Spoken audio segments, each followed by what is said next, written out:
And I got to say, I mean, one of the things, and there was a lot of arguments about Trump, that worries me very, very much is this movement toward authoritarianism. Going after media, suing media, taking away the authority that Congress has. When you say suing media, are you talking about the CBS lawsuit? Among other things. Right, but don't you think there's a real issue with what they did? No. You don't think that there's a real issue in editing conversations to give someone an answer that's different than what they really answered? That's Joe Rogan and Bernie Sanders having a really good conversation about Trump's attacks on the media. And shocker, Joe Rogan proves once again that he's not a journalist and gets his facts entirely wrong. Hi, I'm Mediaite founding editor Colby Hall, and Joe Rogan's become a poster child for the rise in power and influence that independent media now has. Not only did he endorse Trump in the 2024 election, but he gets credit for really helping him get elected, in part due to a nearly 3-hour interview he did with Trump that was entirely void of any tough conversations. It was softball practice, and Trump came out really sort of charming and appealing to Rogan's audience. He was not bad, right? That guy. Oh, he was phenomenal. But that's your kind of Your person. weave is getting wide. We're getting wide with this weave. But isn't it I want to bring better? it back to tariffs. But wait one second before we... Joe Rogan's a comedian/personality, not someone that abides by any journalistic standards. He freely admits that. But his influence and massive audience has gotten so big, you could easily argue that he has the responsibility to report facts, which he failed to do when he talked about Trump's attack on the media with Bernie Sanders. So in this part of their hour-long discussion, Sanders and Rogan talked about Trump's relationship with the media, right? Sanders was clear. Free press, First Amendment means you have to take the good with the bad. Joe, I've been on 8 zillion shows, right? In my life. Okay. Now, should I sue you if you ask me some stupid question that I don't like, right? Or that you do something? Should I sue you? Yeah, but that's not what he's getting. Well, he has sued. He has sued ABC. Mm-hmm. He has sued Meta. He is suing the Des Moines Register because of a poll that came out during the campaign that he didn't like. All right. He is suing CBS for this Kamala Harris interview. So do I think how many? I cannot tell you the number of stories done about me that were not good stories. Right. That were dishonest stories. That's what a free press is about. You don't like it, you got to live with it. All right? It's a fair point. We can't enter a world where every news subject becomes super litigious against any report or news outlet that they don't care for. They then discussed a number of lawsuits that Trump has engaged with the media outlets. For example, there's the Des Moines Register for a poll that turned out to be very wrong. ABC settling with Trump for $15 million for George Stephanopoulos quoting a judge and saying that Trump was, quote, liable for rape. And eventually they got to the $20 billion, yes, billion-dollar lawsuit that Trump has filed against 60 Minutes and CBS News. But what about the other the other lawsuit with the conversation that they had with Kamala Harris, where they edited the answers that she had to make it look more precise? 60 Minutes, they were suing 60 Minutes. Yes. Is, to my mind, historically, been around for a very long time. They're not infallible, but I think you look at most objective people will say 60 Minutes has a sterling reputation for investigative journalism. Are they wrong? But that's not investigative journalism if you change someone's answers. If you ask her a question and she comes with a rambling answer that doesn't make sense and you edit that out and insert another answer to a different question that seems more cogent. So this is where Rogan gets things remarkably wrong. And if you're curious where he got his bad information from, Trump posted the following on Truth Social. Quote, CBS and 60 Minutes defrauded the public by doing something which has never to this extent been seen before. They 100% removed Kamala's horrible election-changing answers to questions and replaced them with completely different and far better answers taken from another part of the interview. This was election-changing stuff, election interference, and quite simply, election fraud at a level never seen before. CBS should lose its license, and the cheaters at 60 Minutes should all be thrown out. Later, he said the very same thing in an interview with Sean Hannity. CBS is terrible. I mean, CBS now, they changed an answer in Kamala. They asked her some questions. She answered them like, a low IQ person, the opposite of him, the absolute opposite. But she gave a horrible answer. They took the entire answer out and they put another answer that she gave 20 minutes later into the as the Part of her answer. word I've stuff. never even heard of that. I thought I heard of it all. This eventually led the Trump campaign to file a $10 billion lawsuit against CBS News, which he later upped to $20 billion, which is just flat out absurd. But Joe Rogan took the bait. Somebody sues you. Why not you?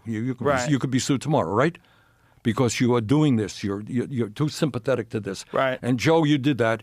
And they have a big law firm behind you. You're going to have to spend zillions of dollars defending yourself. You know what? Next time you do an interview, you say, maybe I'm not going to go in that area. Right? No, but it's not that. It's editing things to make this deceptive editing. Joe, So in deceptive editing, I don't you know, give and people a different perception of who this Yeah, I candidate understand is that. than reality. All right, but you that's gotta not explain- But that's not objective journalism. I know, but- that's campaigning for that All person. right, but Would you agree with that? I don't have those details. I don't know that I agree with your analysis of it. So 60 Minutes and CBS News did make a mistake, but not nearly how Trump and Rogan describe it. What they did is they aired a teaser of the 60 Minutes interview on Face the Nation, and here's a clip that aired of Kamala Harris's answer. But it seems that Prime Minister Netanyahu is not listening.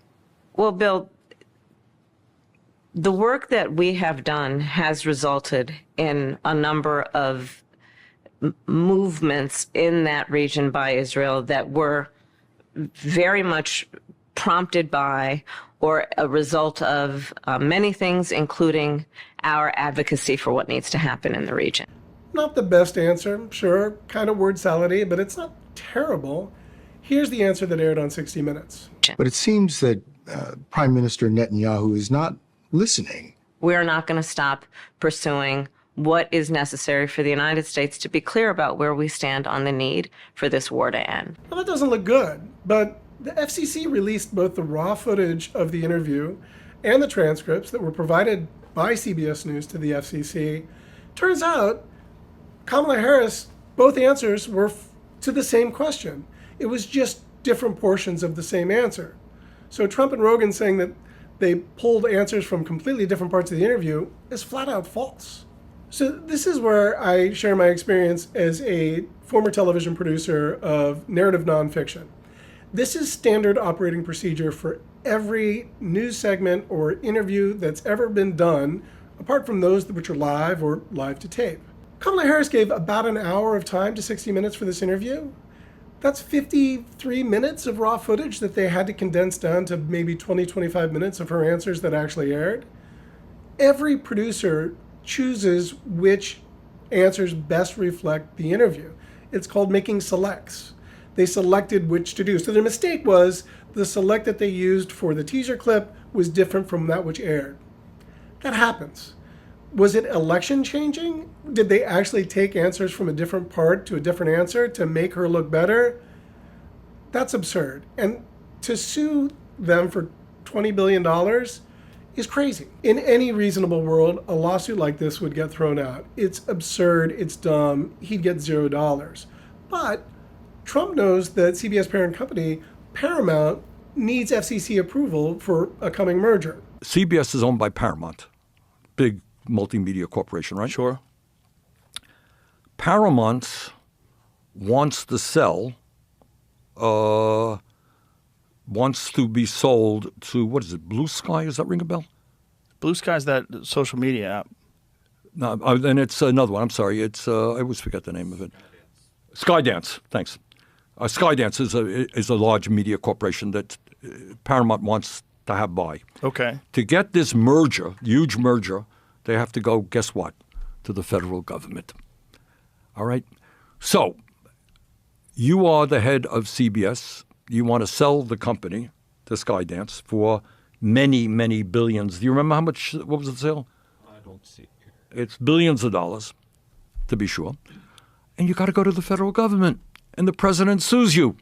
What do you think you're going to do? You're going to settle the lawsuit, give him millions of dollars, and get your merger approved.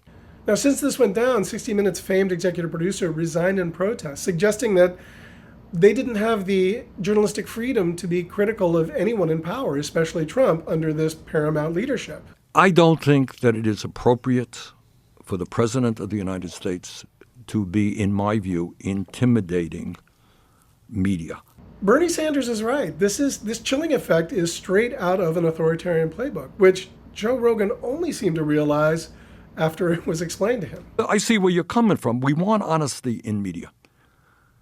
But all I can tell you is that the way to respond to the lies, which take place every day, is to take them on, not to intimidate media. You know, we talked about the Constitution. What's the First Amendment? Is freedom of speech, right? Right. You're right. You're Yes. sitting here. You disagree with me. God bless you. Say what the hell you want to Right. say. All right. I'll never take that away from you. Right. And I'm not going to threaten you with a lawsuit. But if you start suing me, hey, Joe Rogan said this. No. Joe Rogan has this. We found out about Joe Rogan. I'm going to sue Joe Rogan for $100 million. Joe may not talk about those issues in the future. Okay? That's what I'm saying, Joe. No, I agree with you. And listen, I'm not a fan of lawsuits either, which is why I never sued CNN. I've never done. CNN lied about me over and over and over again, and they said I was taking horse dewormer, and they altered the color of my face on television to make me look green. I could testify, yay, Green. I didn't sue them. So Joe Rogan isn't suing CNN? Good for him. Look, Joe Rogan is a wildly entertaining podcast host, right? He does great interviews, and as a result, he's got a huge audience and a ton of power. But with that enormous audience comes a debt to the facts as we know them, right? A responsibility to be accurate in what he says. Joe Rogan needs to take the size of his platform more seriously and act a lot more responsibly. Again, I'm Mediaite founding editor Colby Hall. Please click the like and subscribe button for more videos like this. Thanks for watching.